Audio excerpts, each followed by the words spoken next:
Hey, what's up guys? Just doing a quick update on the Z. I almost got the whole car done. I got the front bumper installed. I got the put in a new mash grill, painted it.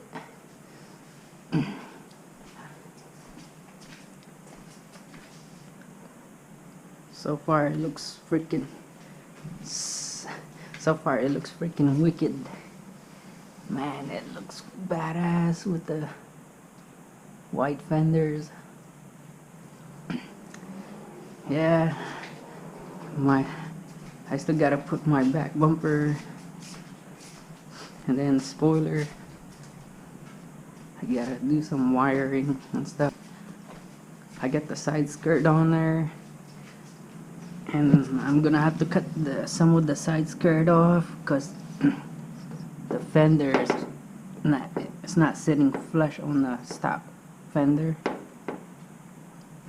because the side skirt's in the way, so I'm gonna have to cut it somewhere down the line here.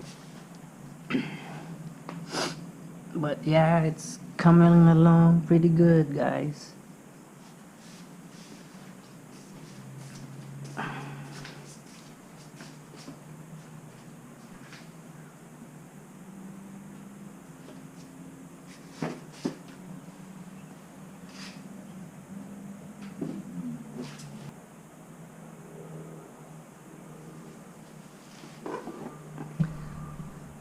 Yeah, that's